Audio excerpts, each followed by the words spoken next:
up, people? It's the College Football Hangover podcast, and I Live for Saturdays, the best college football channel on YouTube. Follow us on Twitter at I Live for Saturdays. 4 as in the number 4. Like, comment, and subscribe. And thank the Lord, college football is back. The first weekend. We're in the midst of it. I guess Monday doesn't count as a week. I don't really know. Tomorrow, I know today there's some games actually. I think Purdue is playing against Marshall. But yeah, tomorrow Ohio State, Virginia Tech, the big game. I'm sure there's another game on TV somewhere. But yeah, Ohio State, Virginia Tech tomorrow. We would have liked to have done this video after this podcast after the game, but life happens, and we gotta get these podcasts out. We're trying to do it every single week. This Sunday is a really big free time for us, so it's just convenient. And speaking of convenient, oh, look who just walked in the door. It's the Big Out. Hey, what's up, guys? First week college football. It's a great week, and couldn't ask for a better open. Felt like there's a lot of great matchups. Can't wait to talk about them. Yeah, and Omar, what's your first initial reaction? The first thing that comes out of your head, what did you think about the first week of college football? And my first reaction to this week is that I feel like Michigan is on the right track, but I still think Jim Harbaugh, he's the kind of guy who doesn't rebuild as fast as Nick Saban or Urban Meyer. And I feel like, a lot of people, Twitter blew up about this Michigan game. And I was reading a lot of really negative things about Jim Harbaugh, but, I mean, it's only his first game. I actually saw a lot of positive stuff from I Live for Saturdays account. Nothing but positive things. A lot of positives that come out of it. I think a lot of idiot Michigan fans. I saw a few. I don't know. It might be more, but I saw a few that said Utah was a cupcake game. Like, the ignorance in some college football fans, and people call themselves college football fans, is ridiculous sometimes. I don't understand. If you don't know that Utah is a legit team and legit program, you're just a moron. But my first reaction from the college football weekend was, oh my God, it's back. Thank you. I love these games. And the games were really that good. I don't know if any game was really that good. I think Louisville, Auburn was pretty cool. Temple and Penn State was nice, but other than that, the games weren't that good. It really wasn't. Oh, Nebraska, BYU was pretty nice, but the games weren't good, and it has nothing to do with anybody's scheduling. I thought everyone tried to schedule good games. Texas and Notre Dame, Alabama, Wisconsin, Arizona State, Texas A&M. They tried to schedule them, but it was really awkward. It was really weird, and some games. But I mean, I love college football. We all love college football, so it was great. I didn't have expectations of like me going like every second at all, but yeah, I loved it. It wasn't to the highest level that I've ever been as a viewer, though. Yeah, no, I agree. I just like watching. Like when I watch college football, I just like the amount of variety I get to choose because there's so many games on every single week. There's like 4 or 5 games going on at the same time. And if you have the right network, or provider, you can watch pretty much all of them. Yeah, and my watching technique was pretty poor yesterday. I wish I would have gotten more out of it. I was trying to watch 6 games at a time. I don't know how Omar was doing it. I was trying to watch 6 games at a time, pretty much. See, that's overdoing it. Yeah, you were overdoing it. I definitely I overdid it by far. I was overwhelmed. I really try to get every single game in. I usually just do 3. And I'll just switch through 3, and then I'll just look at some stats once in a while from every other game, and that's how I watch it usually. This year I was like, all right, we got the pod, we got the Twitter account, I gotta be on top of everything, and it was cool, but I think I was overwhelmed that I didn't get the full 100% experience that I usually do. So that's on me. I gotta change that up. But me and Omar, we're gonna talk about next one is most impressive teams. This is first up, I guess. First up. No, we did reaction. So. Most impressive teams of the week, Omar. Just name a few. It doesn't matter. No top 3. It doesn't have to be a top 5. Maybe next week we'll be more organized, but we're just throwing it out here for the first week.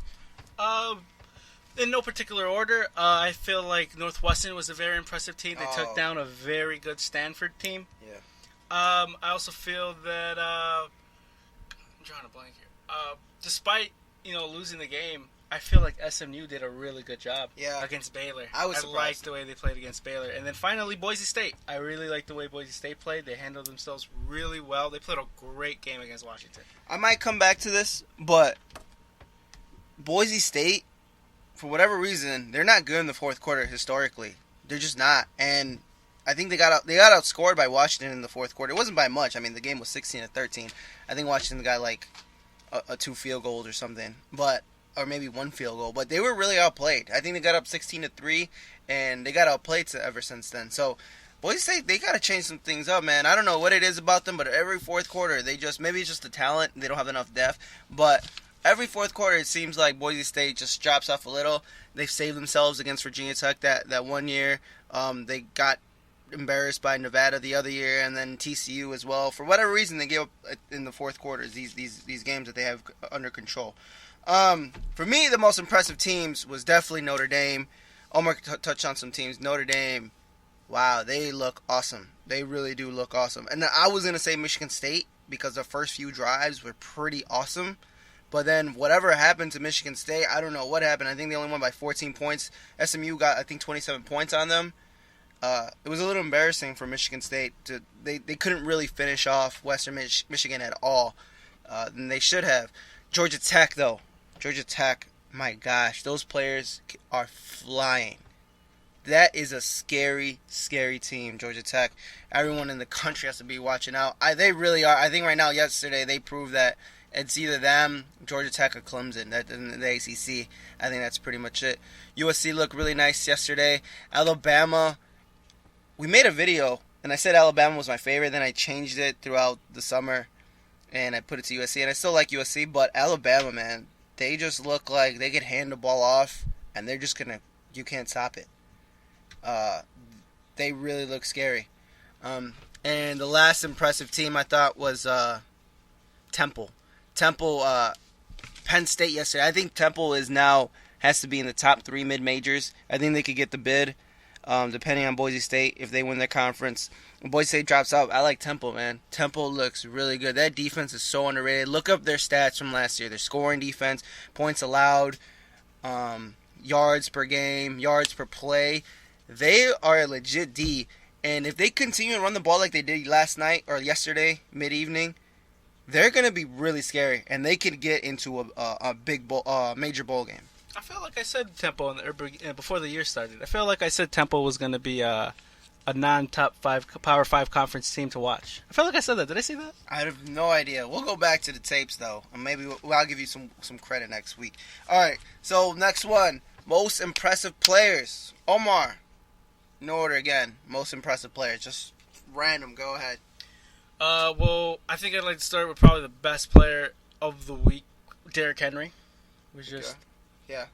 Just tore up that Wisconsin defense all game.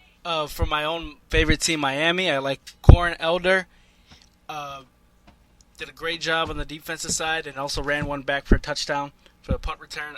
And that's pretty much it. I can't really pin a name on a person right now. I'm drawing a blank. What do you say, Ricky?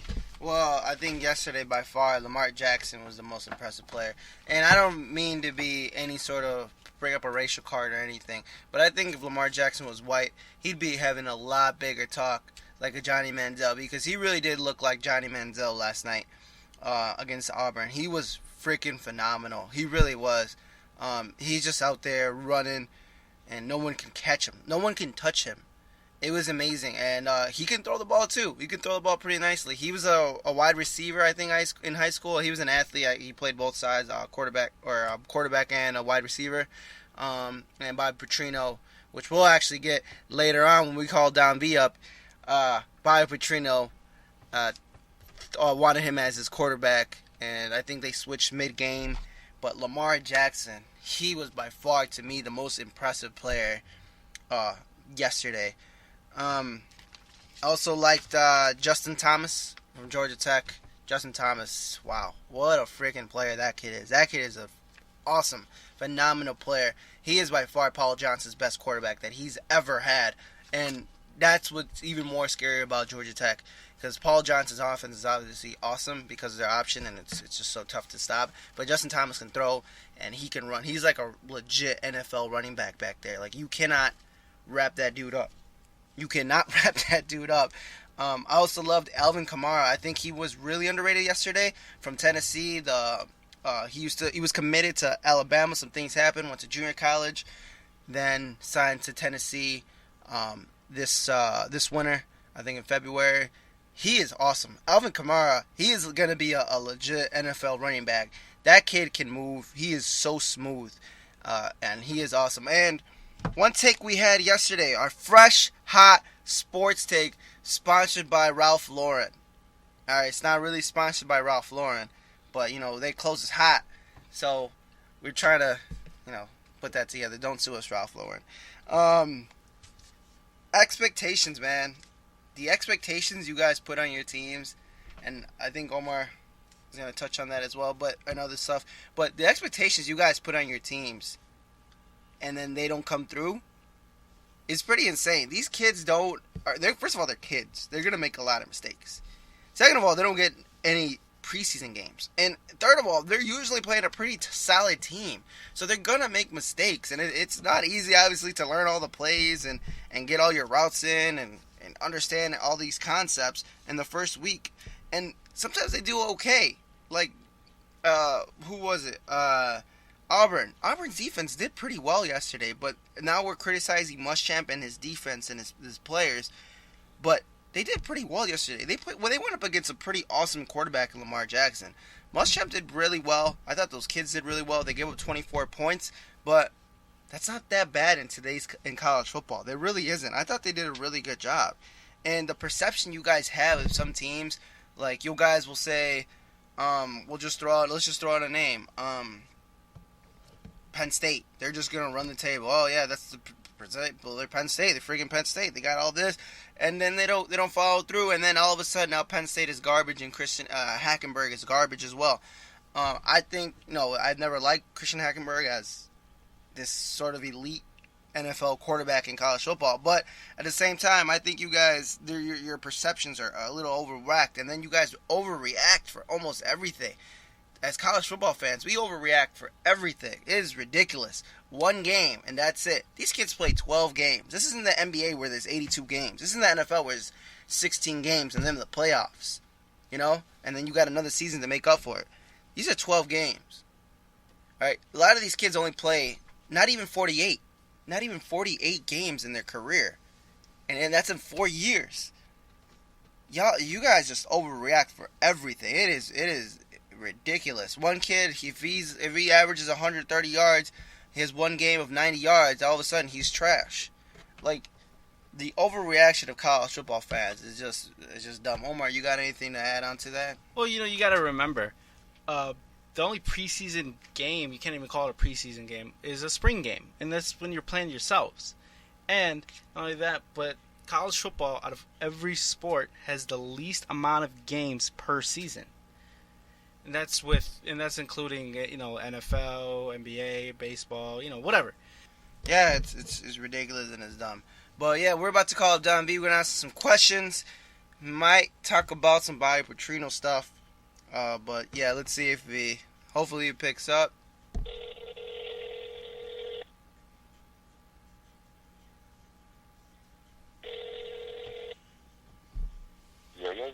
Yo, Don, what's up? Yo, you on the College Football Hangover podcast? What's up? Hey, so what you think about the first week? First week of action, it was underwhelming. Overwhelming? You wait all summer. You just want all these crazy matchups. It was underwhelming to me. Everything. Sorry about this. It was expected. I ain't get shocked a lot. Yeah, I didn't expect necessarily much. I never thought Wisconsin-Alabama. It was getting hyped up. Wisconsin-Alabama was supposed to be this great game, but they lost their coach. They lost a lot of starters. They lost their best player in the history of their school. I mean, I didn't see how that would be a good game, and everyone kept telling me that Wisconsin's his top 25 team. I didn't see that, and it was pretty lackluster of a game. Like you said. Yeah, well, you have to remember, like, everybody, waits for the opening week, but when it's actually here, there's only, like, 5 good matchups, and the rest of the games are blowouts. Same thing and even in them good matchups, I mean, college football don't have a preseason, so you don't really know what you got until they start playing. Yeah, for sure. So, who did you think were the most impressive teams in the first week, if there were any? The most impressive team is UCLA. UCLA? UCLA. You got any more? No, In no order at all. As long as a whole team just impressing me. Honestly, Auburn's defense, I mean, it kind of, at first though, like, they got a pass rush now. With Muschamp out there, yeah, for sure. And who did you have for your most impressive players? Josh Rosen. The Rosen one. The Rosen one. I know, you kept tweeting about him. I didn't really see that game that much. That boy is crazy. Yeah. Yeah, Josh Rosen, for real. And maybe I'm higher on UVA secondary than most, but yeah. Yeah, no, they've recruited UVA that secondary is pretty highly touted. They got a lot of great players. But yeah, I as soon as I saw you tweet about Josh Rosen and I saw like a few others, I kind of figured, all right, this kid's gonna be in Heisman talks and he's gonna be a Heisman front runner. That usually that's like half the battle. Yeah, that's half the battle is you win Twitter, and you have a pretty damn good advantage. Yeah, it's like you got tested. Because a lot of people just think UVA, they're sorry, and but nah, they got legit like 4 or 5 star talent like across the field. Yeah. And he played it like it was a spring game. So. I think personally the best quarterback yesterday. I saw a little bit of Rosen, and I liked his stats obviously. But did you see Lamar Jackson from Louisville? I thought that kid is amazing. Yeah, but I'll say this: Louisville, Auburn wasn't quite prepared for Jackson. Like UVA should have been prepared for Rosen, even though Rosen came from Ohio. They both freshmen, but at least UVA knew who was going to start and play. Yeah, Auburn didn't. That's true, and then they switched them up. I think in like mid game, they had Bonifano, something like that, Bonifon. Yeah, and then they switched them up. But who would you have if anyone else a second best player? A second best player individually? Yeah. Did you watch Jacoby Brissett again? Jacoby Brissett? Yeah. I did not actually. I didn't watch one second. I wish I did. But he's an awesome player too. I didn't see. Yeah. I know they won. Yeah, I don't know how Florida let him walk the jersey, but that's a different topic. Yeah, it's ridiculous. Did you see Myles Garret, by the way? I forgot to mention that on the podcast. Myles Garret, he freaking took over. He's the reason why Arizona State only scored 17 points. He's an NFL player. About Texas A&M. What's up? Texas A&M. Yeah. They're going to make some noise this year. Yeah, they got legit NFL players, and Myles Garret, he's pretty freaking awesome. Man, there was one team I got really disappointed in. I really thought Vanderbilt was going to play better this year. They're pretty embarrassing. Yeah, I had like somewhat of hopes for them because they're returning like 18 starters on both sides of the ball combined, and like I really expected them to do some damage in the SEC East. So Don, what did you think about your boy Bobby Petrino? Thing about Bobby Petrino is I'm not a fan of Bobby Petrino. I don't like him. Uh-huh. I think some people. I think he's a bad person at the end of the day. And I just look at you had an opportunity to give your team a Hail Mary shot like some BYU shit or BYU or something like that, but you blew it being retarded. Also, like, come on, man. If anybody's supposed to know the rules, it's supposed to be you the head coach. You've been coaching. This man been coaching probably 30, 40, 50 years. And for him to blow the game like that, I don't know. This ain't the first time he's done something crazy, made poor judgment, poor decisions, but come on, man. That was ridiculous. That man, Larry Fedora, like, if there's like a Donkey of the Week, we all give out Donkey of the Week trophies. We got on this podcast. Yeah, well, Larry Fedora and Bobby Petrino can share it. I gotta send him some. I don't know. I gotta send him some like donkey teeth or something to him to buy Petrino. Yeah. We gotta do some. Yeah. We gotta do some donkey dumbass stuff of the week or Yeah. something. Yeah. Even though, did you hear the commentators too? They were like, "Oh no, he didn't actually call a timeout." Because it was so unbelievable that like I even thought, I was like, oh, okay, no way he didn't call a timeout. They made a mistake. Someone made a mistake. Yeah. That shit was funny. Oh my god. Calls a timeout after a holding call. Like, come on, man. He cost this team like what? 25. He cost him like 40 seconds. No, yeah, he calls the whole game pretty much. Yeah, those 40 seconds. They had, I think it was like 45 seconds left, and then he calls his timeout. Like, what the fuck are you doing? Now maybe they wouldn't have got the Hail Murray, but that's not the point. You got to give your team the shot. Yeah. And then you got Lamar Jackson getting the ball too. Yeah, you got to give him. You got to have him chance. Well, so really quick, did you see Miami, by the way? Say Bethune Cookman? No, I did not. I refused to watch. Okay. All right. I was gonna ask you what you think about him, but all right. So really quick preview. I mean, Brad Guy is the best quarterback in the conference. Yeah, for sure. In my opinion. For sure. No, wait. What about Justin Thomas? I think he's my third best in the conference. Who's second? Deshaun Watson. Oh yeah. Yeah, Watson. He's pretty awesome. He looked sharp yesterday too. So preview for tomorrow. Ohio State, Virginia Tech. What do you think? What's gonna be the outcome, and what if there's any positives? What is the positives for Virginia Tech? Well, I'm a Virginia Tech fan, so I'm not about to sit up here and predict the game because I will never pick Virginia Tech to lose. I ain't even about to sit up here and be funny about that, like, oh, we're gonna win, because I'm a fan. A fan is always gonna pick his team, but if Virginia Tech is able to somehow get a running game going and is somehow able to stop Ohio State's running game, they can pull off a 24-21 win. Not impossible. We beat them last year.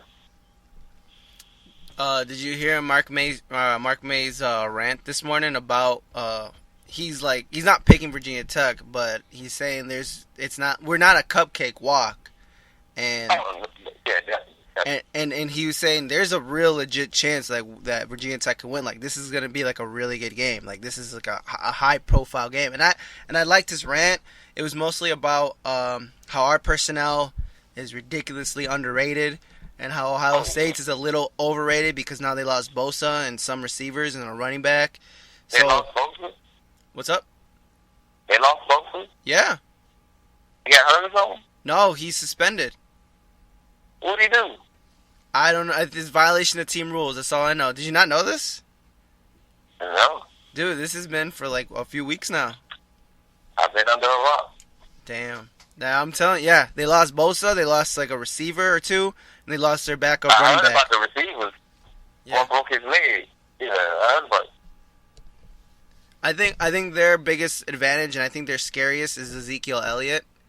But I still love our defensive line.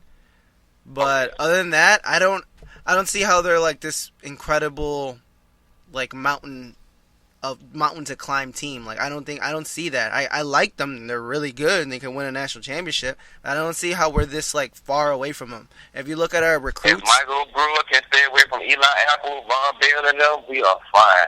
Yep. And I mean, look at our recruits. Look at our recruiting on defense. Stacks up with their offense. It's pretty on par. It's the same almost. Like, our talent is very close to each other. It's up there.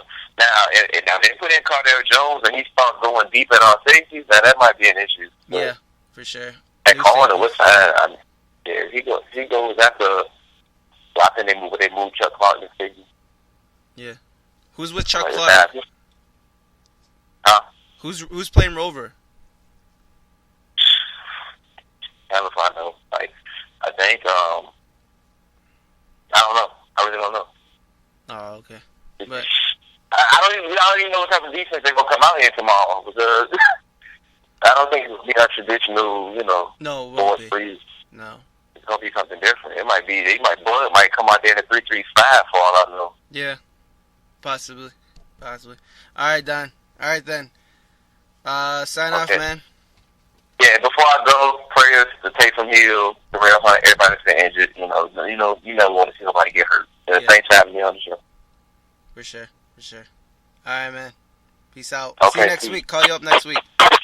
Okay. Peace.